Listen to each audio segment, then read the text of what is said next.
So yeah, my name is Mihai Corlan, and somehow I ended up the 4th time this year in Barcelona, and I have to say I love Barcelona, so Clara Bier, muy bien. Right, so what I'm going to speak about, the last part, as Michael Shes said earlier, it's about stuff that I think it's more interesting for developers.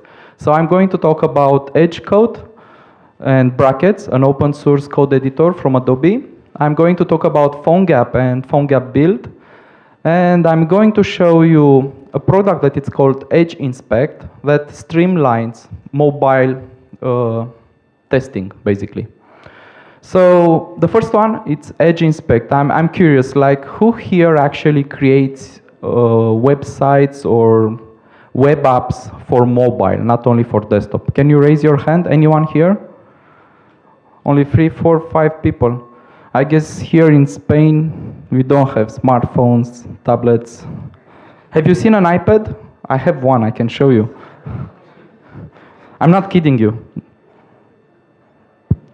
This is my iPad. Okay. Well, I have a bad news for you. Only 4 or 5 people are building already for mobile. The rest of you, you'll have to join them. So I guess what I will show you today, it will be helpful one day. Yeah, I hope so. If not, you can kill me or something.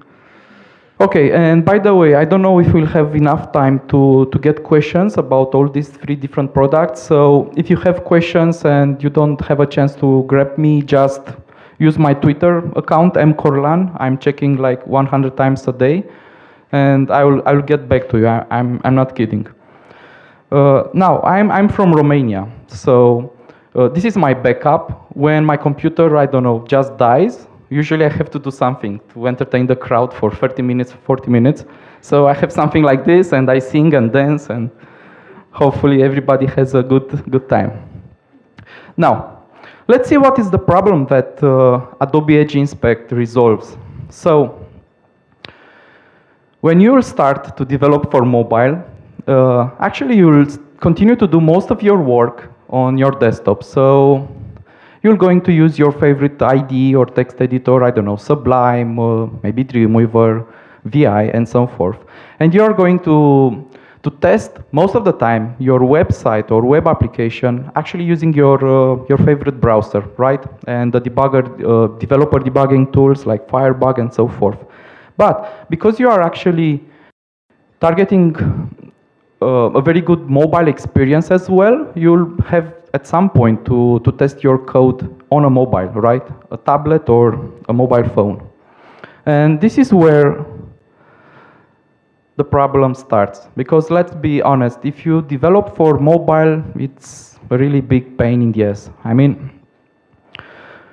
you start with a workflow that's really smooth on desktop, and then you have to test the code on the devices. And what does it mean? It means that maybe you have like 3, 4, 5 different devices, right? Some Android phones, new Android phones, the latest and greatest, but also some older versions. Maybe an iPad, maybe you have also Kindle Fire and so forth. And basically, every time you do a change in your code on your computer, you'll have to test it, right, on those mobile devices, which means you either upload everything to your web server, and all those devices are connected to the internet, and then you go on each device using a tiny, shitty keyboard, entering an URL and test it. Or maybe you are using a local server on your machine. So on your machine, you are going to use localhost something, the project name. Of course, localhost URL doesn't mean anything to your iPad or Android phone. So you'll have to retrieve the IP address of your machine and use that IP address and so forth. So it's not fun. Also, at some point, you might want to actually take screenshots, right? Maybe you have to write, you work like for a really big client and you have to write some technical documentation about the project, or maybe it's the early stages during the design of the project, and you are part of the team. How do you take screenshots on mobile devices? Anyone knows? Like on an iOS or an iPad. You take the screenshot And usually you email it yourself, right? So there is lots of fun. And imagine you have to do this like over and over again. Take a screenshot, email that screenshot, and this is only for one device. Also, you just change something, like something in the JavaScript, you had a bug or something. You have to make sure that on each device you are actually using the latest version of the file. And you have to make sure that the JavaScript file wasn't cached by the browser, right? So you dig into settings and clear cache and so forth. Again, not that funny. And this is just a part of the problems. Of course, at some point on the device, the JavaScript code might not run as intended, right? So you'll have to use something to debug the code or to take a look at how the generated code on the page actually looks. And you might use something like Winery, which is an open source project, and it works for WebKit browsers, and that allows you basically to start a remote debugging session with the browser that it's running on your device. And from the comfort of your computer, you'll be able to hook to that browser and check the HTML, the CSS properties, even interact with the page using a JavaScript console. So lots of fun. Okay, so now I will show you how Edge Inspect actually can streamline basically everything I said so forth. So the way it works, it's pretty simple. You have to install Edge Inspect on your machine, and you'll also have to install a Chrome extension. So in order to use it, you have to use a Chrome. It works on Windows and also on Mac, of course. And then on each device you want to test it, and those devices could be Android devices and iOS devices, and also Amazon Kindle Fire, you'll have to install Edge Inspect mobile app. And if you are curious how much it costs, actually it has two different versions. There is a free version of this tool and a paid one. The difference between them is that for the free version, you are allowed to connect at the same time only a single device, right? Only one device. With the paid version, you can have, I don't know, 40 different, 50 different devices connected at the same time. So this is the difference between them. And once you install all these applications, you hook your devices together, and you'll be able to do something like this. So here, I have this camera that actually shows the screen of my iPad. Edge Inspect is already running. And over here, I have the browser. So watch the screen, and you'll notice that the page will change at some point in time. It depends on the internet connection. You see? And if I go, for example, to another tab, this one, it's actually displaying the root of my local PHP server. I have an Apache server running on my computer. And of course here, you cannot see because the screen resolution is not big enough. I'm using localhost, and yet I'm able to see it on the device as well. So if I go, for example, to this app, the same will happen, right? So what I have here is like a synchronized browsing. Every time I change something in my desktop browser, all the connected devices will follow the same URL.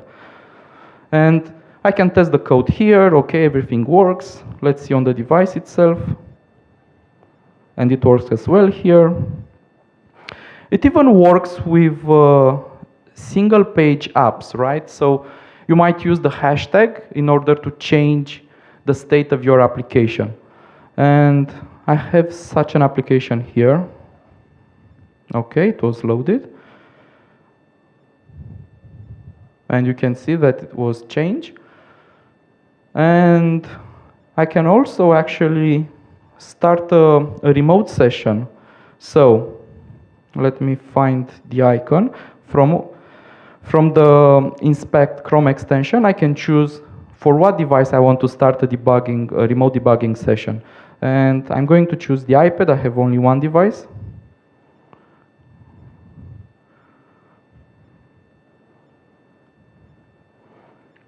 And again, the debugging tools that at some point will be loaded here will be connected to this browser, right? Okay. So watch what's happening as I start selecting things. You can see here, I can of course change them, like Barcelona.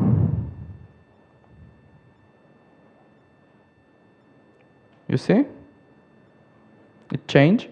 And of course I have the JavaScript console. I don't have the JavaScript debugger, but at least I can do something like, I don't know, alert. And I can say, I don't know, hola.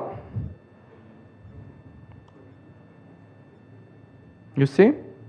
And the alert box was open here. And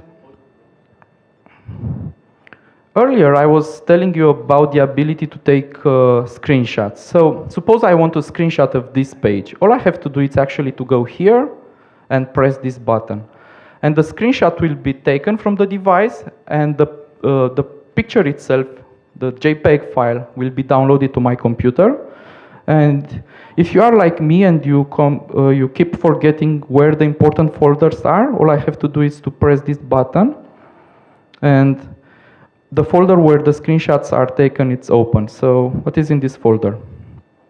So of course you have the picture itself, which was this one, but you also have some text information that are related or that give you some extra information for that screenshot, like what was the URL that was used for rendering the page, what is the iOS version and name. So in my case, of course, it's iOS, and 6.0, what is the device, an iPad 2, what was the resolution, was it like a pixel density retina display type or not. And if you end up in a situation where you are not sure if your device is running the latest code, you can force all the connected devices to reload the latest assets by pressing this button. And you'll see that the page will be reloaded. You see? So this was Adobe Edge Inspect in a nutshell. We recently launched the first version. If you are interested to find what we are thinking to add to this tool for the next versions, just come by or send me a tweet or something, because we have great ideas for improving the productivity of the mobile developers, web developers. Okay.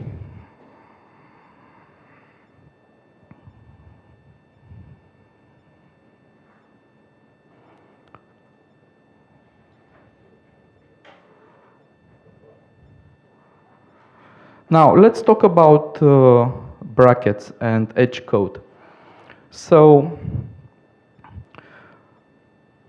at the beginning of May this year, we announced for the first time that Adobe was working on a new kind of code editor for the web, and we decided actually to make it open source. So everything is hosted on GitHub. And it's pretty interesting. Since then, many people actually joined the project, and many more people are actually trying the project and see how it goes. So what is in a nutshell? First of all, and I think it's very important, it's an open source project. As I told you, it's a code editor for web, right? It's not intended for, I don't know, writing Java or C# anytime soon. It's just for web. It was designed and built from ground up to care and take a good care of HTML, JavaScript, and CSS. And finally, the license we chose back in May to release the project is MIT. What does it mean? It means that basically you can do whatever you want with the code. You can actually take the code, I don't know, package under another name, like Gaudi Edition, and sell it for 100 euros, and you'll be able to do it, right? It's nothing illegal. And I told you it's available on GitHub. Now, the funny thing with the tool is that because we actually decided to create the tool using the Chrome embedded framework and to write everything, all the business logic of the tool, everything, all the algorithms are actually created using JavaScript, CSS, and HTML. It puts you into an interesting position. So usually, probably your favorite tools are something that are written in C or Java, like if you are using Eclipse, it's a Java-based tool. If you are using Sublime, I'm not sure, but probably they are using some sort of Objective-C or something, which means if you want to change the tool, maybe you have a small idea or a big idea to improve it, and you are a web designer or web developer, you have to learn something else, right? With this tool, you already know everything, right? You are a web designer or web developer, so at least you are supposed to know JavaScript, HTML, and CSS, which means you can go for it, an example, to change the styles and change the look and feel of the application. Maybe you don't like it to have black text on a white canvas. Maybe you want to have a dark theme, and so forth. And this is really cool. Now, once we started to get closer and closer to the point where we can actually release the first version of the tool, because there will be all the important features that any code editor has to have these days, we realized that there are actually other features we can add to the tool, features that are related to other services we have at Adobe. And we thought, like, should we put those features in the open source project? Maybe not. Maybe it doesn't make sense for everybody to have those kind of features because are really specific to Adobe tools. So we decided to make a commercial distribution of brackets that it's named or it's called Edge Code. And guess what? It's free, and it will be always free. We are not thinking to charge money. And just to give you two examples of the things that are available in this distribution, it's the integration with Adobe Edge fonts. So from the tool, you can actually, when you are editing, for example, a CSS rule that changes the font family, you can actually open a nice dialog and choose like a specific font from the Edge web fonts. Also, it is integrated with another service from Adobe called Phonegap Build. And I will talk about Phonegap Build in a second. So I think that was it in a nutshell. Let's give it a try, shall we?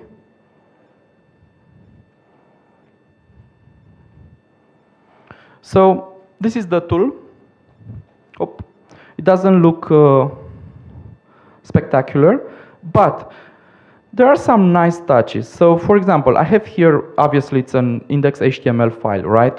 And the project, it's pretty simple, but nevertheless, I have a JavaScript file, and also I have some CSS files. And normally when you are using a text editor and you want to change the CSS file, right? Maybe you want to change the class that is applied to this div element, you have to jump back and forth between the style sheet page and the HTML. And a solution for this jumping could be something that we are calling inline editor. So watch what is happening when I press Command E.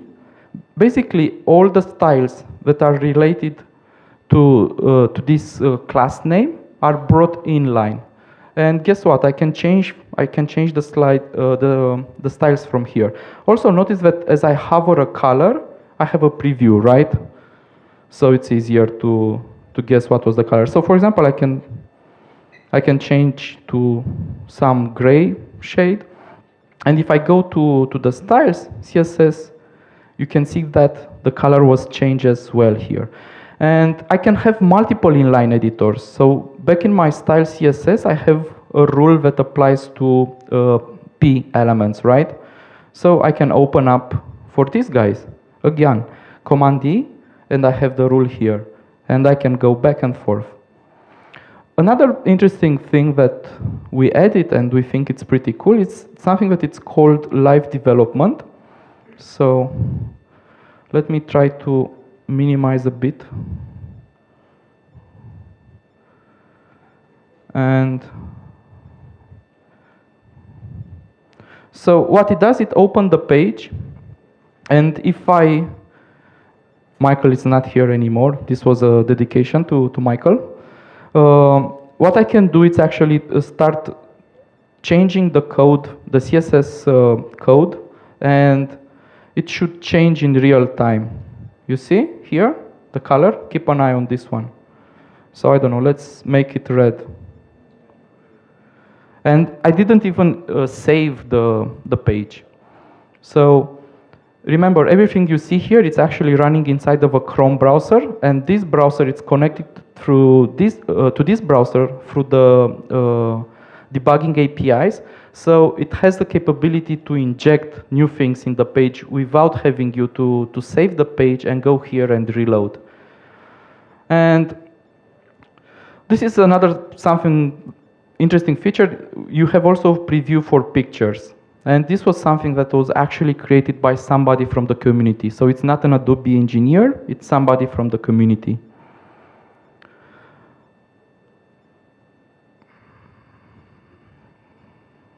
And finally, another interesting twist is for JavaScript. So we thought about the inline editor in the context of a JavaScript file. So as you know, a JavaScript file or your JavaScript files can become really long, right? So here, for example, I have a function defined, and suppose this is like a really, really long file, and I have to use it here, and I'm not sure maybe what were the parameters for the function, what was the return type, or what exactly the function was doing. And of course, one thing you can do in any code editor is to jump back to where the function is defined, right? But I can also do the same thing. Press Command E. I can see the function in the context of where I'm actually coding at this very moment. So these are just some of the features that we added to the tool.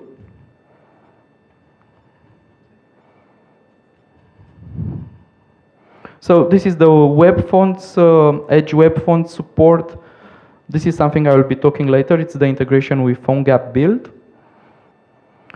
And the last part of the Edge code presentation, I want to spend it on how you can get involved with the project. If you want to do something like to contribute in terms of writing some code or maybe helping with translation, because we support localization. I'm not sure if Spanish is already there, but this is something that, for example, you can actually jump in very easily. And all you have to do is to go to the GitHub page of the project, and you'll find the information you need to get started. And also, interesting, the development of the product, it's actually in the open. So if you go to this URL, you'll find this Trello project. And this is what actually the Adobe engineers are using in order to keep track of the features we want to implement.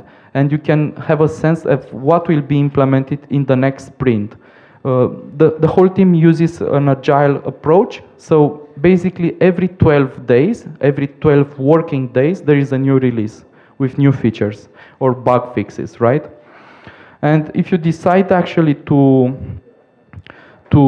join the project, the team actually wanted from the beginning to make it very easy for people to help us. So each day in the morning, they are actually first spend time to review any pull request that came from the community. So if you decide to do something, it doesn't matter it's simple or complicated, and you make a pull request, that thing you coded won't disappear in a black hole, right? Within 24 hours, you will get a response from the team. Either you have to change something because maybe you didn't respect the code rules they are using in the project, or it's okay, we will integrate it with the product. And in terms of numbers, we already have 20 people that are not working at Adobe, and they are contributing to the product. What about the future? So we think that next year, probably in the first part of the year, we'll reach the 1.0 version. So you'll have almost any everything that a modern code editor should have.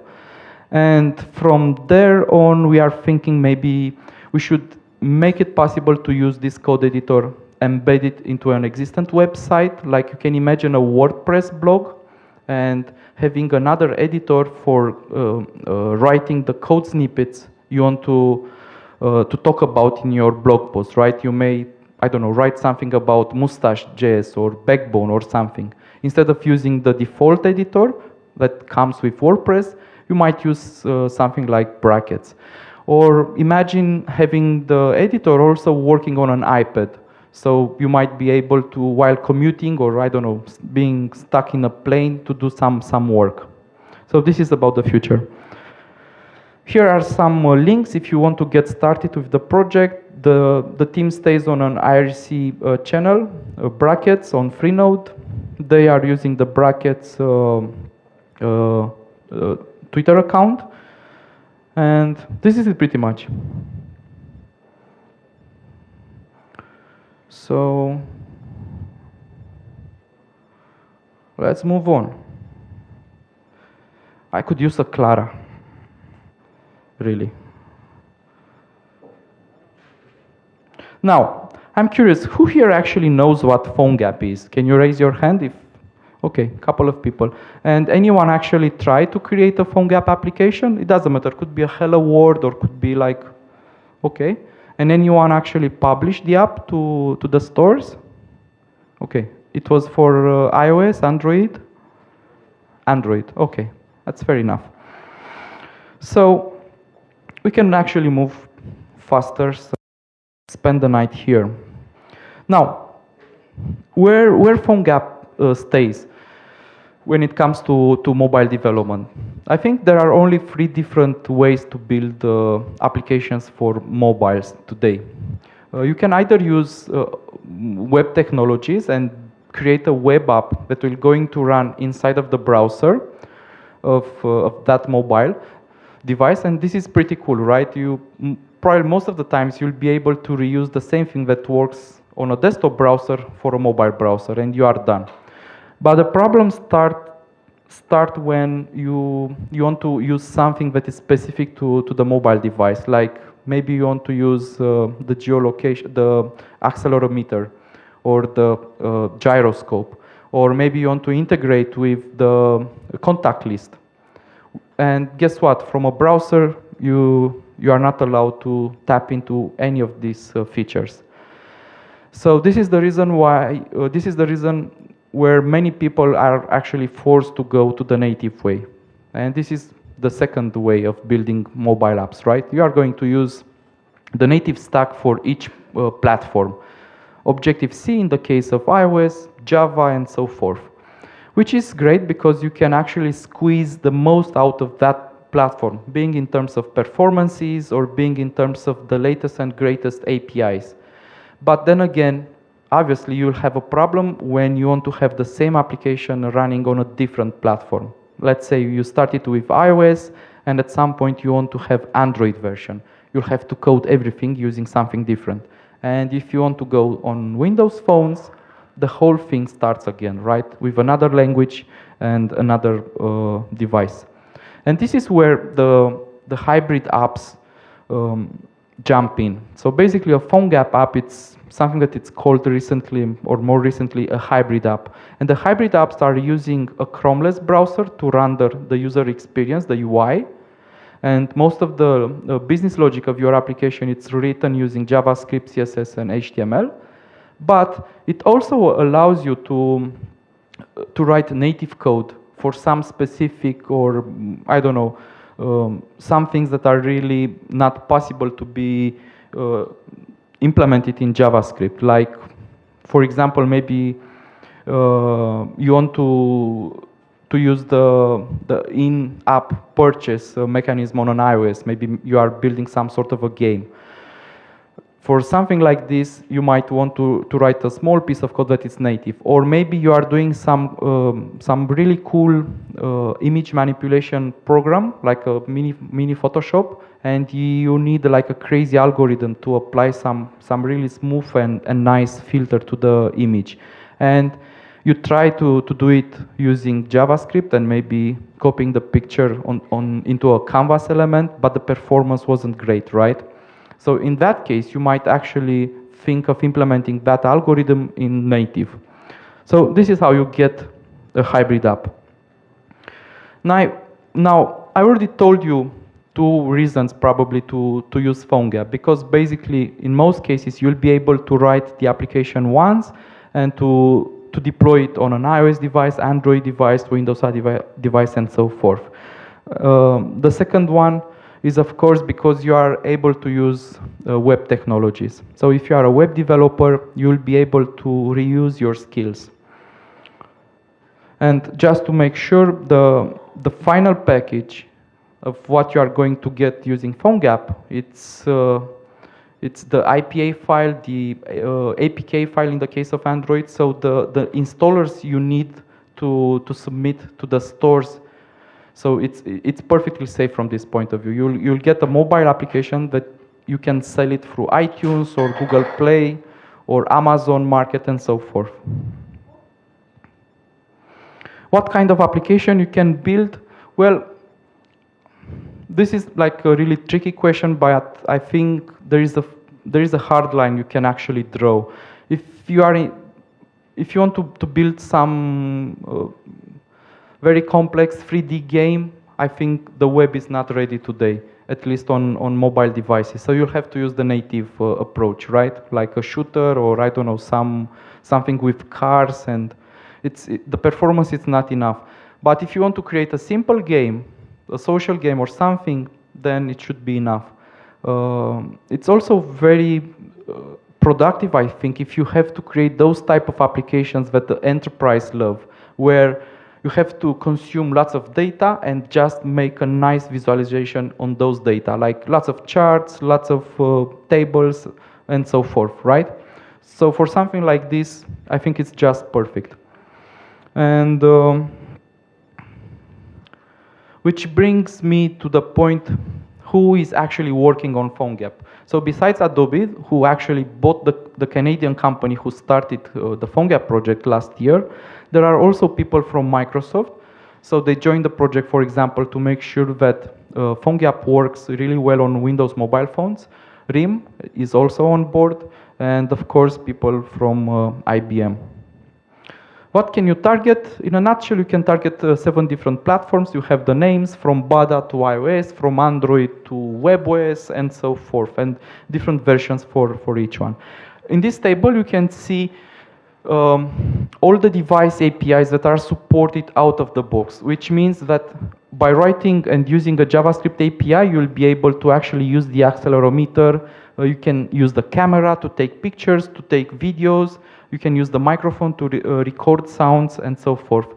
And you can see also all sorts of notifications like alert, sound, vibration, and so forth. So these are coming with the framework. And again, you will have the same API. So suppose you want to take a picture, the same API, the same lines of JavaScript code you'll have to write for all those different platforms, right?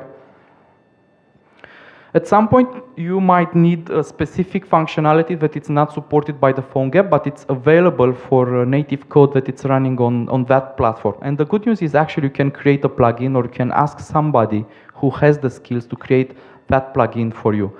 And the plugin, of course, it will have 2 different parts. First, it will have a native part that actually uses that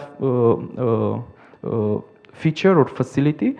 And it will have also a JavaScript part that will be basically the API that the web developer will be using in his code, right?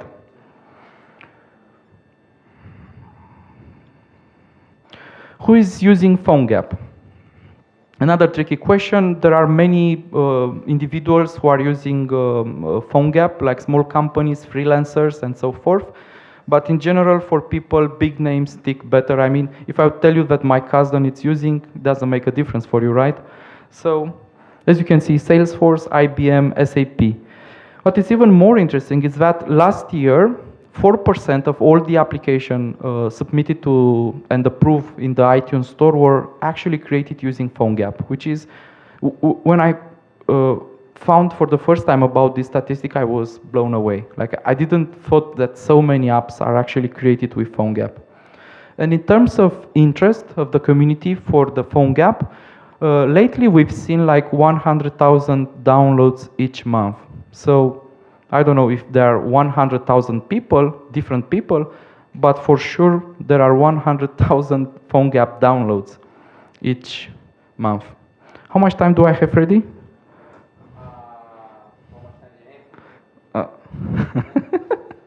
Yeah, we can start sing and dance.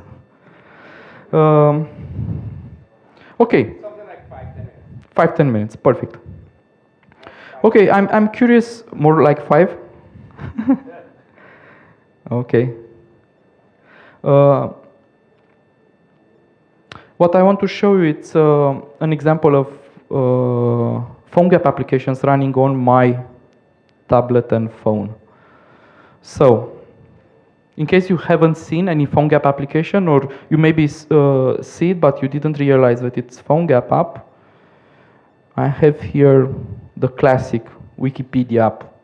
So Wikipedia app, it's an interesting use case because I think they switched from native to Phonegap at the beginning of this year.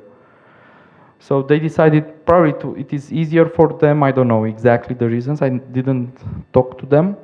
But this is a Phonegap app. So suppose I'm a tourist and I'm here for the first time, and I don't know. I heard that there is a famous football club here. I can, of course, use the app and say, I don't know, Barcelona football. I don't know what's the name of the team. I'm a tourist, right? So here I go. And basically you have the same experience like in the browser. So this is pretty simple, but then again, it's Wikipedia, right? You don't need like crazy 3D effects and sound effects. I mean, you just search for some information, you read and you go. Another example, it's, I think, a little bit more sexy. It is called Untapped, and I will show it on my phone. Can you see? Okay. This is the application that drives my wife crazy, because every time I have to speak about Phonegap, I tell her like, hey, I have to go in town today with the boys to test the app. Why? Because this app is for people who love beer and they want to brag about it. Like, for example, this is my tab. This is what I consumed 2 days ago in Oslo after the event, not during the event or before the event, right? We are professionals. So I can keep track of it. Also, sometimes you might end up in a new place and you are not sure what are the local beers, right? I mean, you can buy Heineken and, I don't know, Carlsberg everywhere in this world. But it's such a pity to go, I don't know, to Barcelona or to go to Oslo and have Heineken. So you can use this app, and it has a functionality that it's called Discover. By the way, as you can see, it's not very clear, and this is really good because this is how the application looks after 2, 4, 5 beers to your eyes. So as you can see, I'm really good at showing you the exact conditions of testing the app. But now let's be serious. So for example, nearby bars, and you guys, you are from here, so let's see if it's true. I mean, it says here Dublin Sport Tavern, Cerveceria D'Or, Michael Collins is here. It sounds like Dublin, but I mean, Dublin Sport, Michael Collins, Irish. But I trust you guys. Salzburg, it's pretty cool. And of course, you can also see what is popular in terms of beers locally. And of course, the results are depending on how many people are actually using the app here in Barcelona, or how many people that went to Barcelona actually use the app, right? But nevertheless, you get interesting results most of the time. I think this is Spanish for sure, right? Yeah. And of course, you can have friends, and your friends will see what you've drunken, and so forth. It's a pretty cool app actually, and it works of course on iPad as well. And I'm not sure if they release it for other platforms, but it is available on iPad, iOS devices and Android devices. And one interesting thing about the app is that they didn't spend a lot of time trying to create an application that looks exactly like a native one. They spend more time in terms of making the app to perform well and to be easy to use from the first moment you lay your eyes on the app, right? To make sense for you, to understand how to use it. And the app uses the camera, so you can, wherever you have, for example, a new wonderful experience, you can take a picture of the beer and see and brag about it to your friends. And it also uses the geolocation, so you can check into at the location where you had that beautiful and tasty beer and so forth. Now, the last app I want to show you, it's called Phonegap Api Explorer. And this is a cool app because if you want to get started with the Phonegap, probably it will make sense to install the app. It's of course for free. It was created by a colleague of mine. And it's an app that it's built with Phonegap that teaches you how to create Phonegap apps. Isn't it wonderful? I mean, it's poetry. So I can show you, for example, in action, the camera API. So by the way, here, it's actually the code you need to write in order to take a picture, right?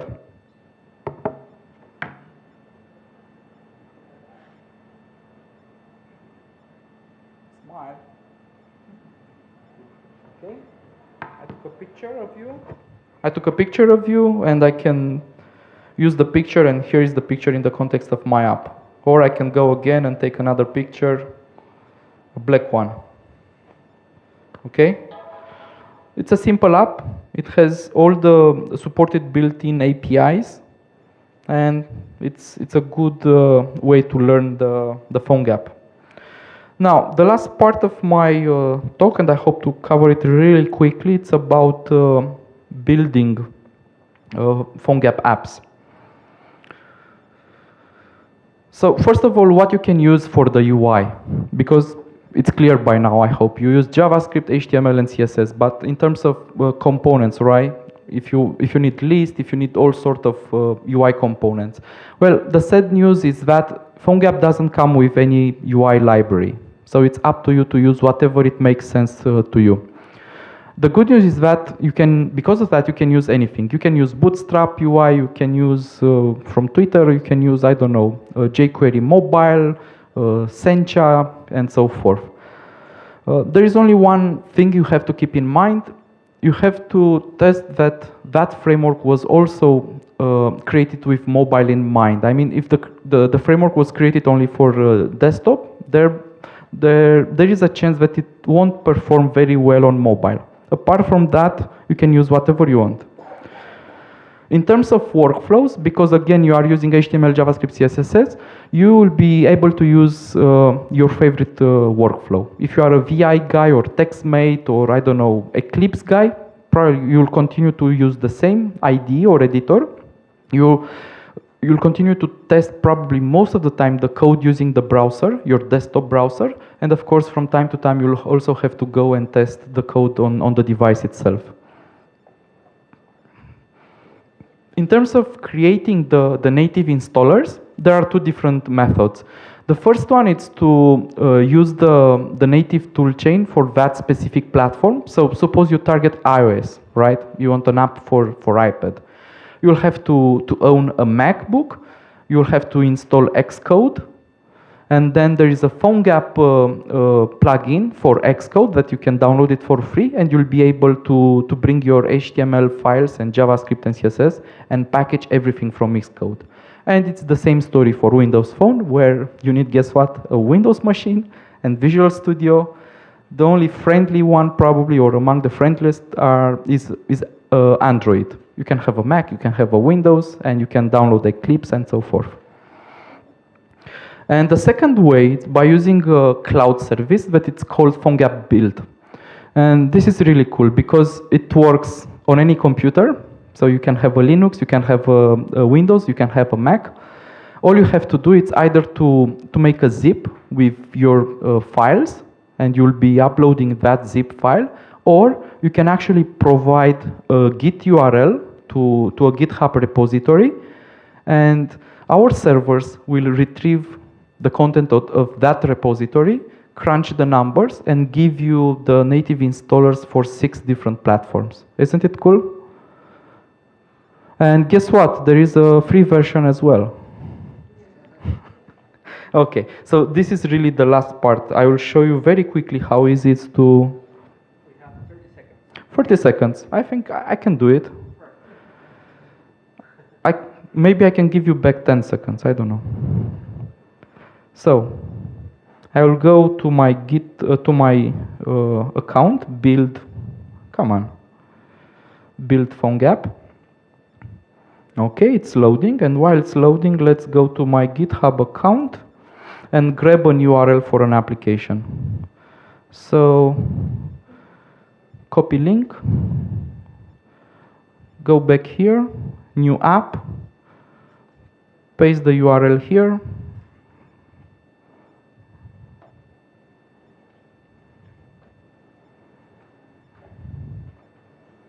Okay, I will press this button in order to start the build. This red iOS means that there was an error, and the error is normal because I didn't upload the certificates you have to use in order to sign the final build for an iOS app. So you have to sign first to the iOS Developer Center on Apple's website. You will pay, I don't know, $100. You will get the certificates, and with those certificates, you go back here and upload them.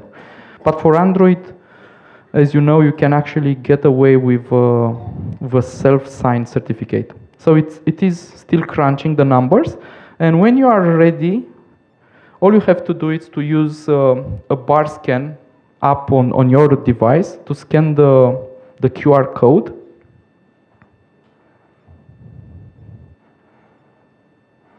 And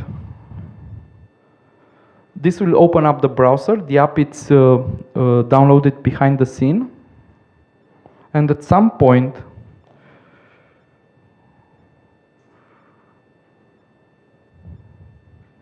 it's still downloading. You can see blue, blue, blue, blue, blue. We are almost there. Okay. And I can install it, install, open, and this is it. This is the start screen, and here is the app on my device, right? I think less than 1 minute, more than 30 seconds, but less than 1 minute. That was it from my part. If you have questions, as I told you, just go to my tweet. Yeah, muchas gracias. Muchas gracias. Wow, okay.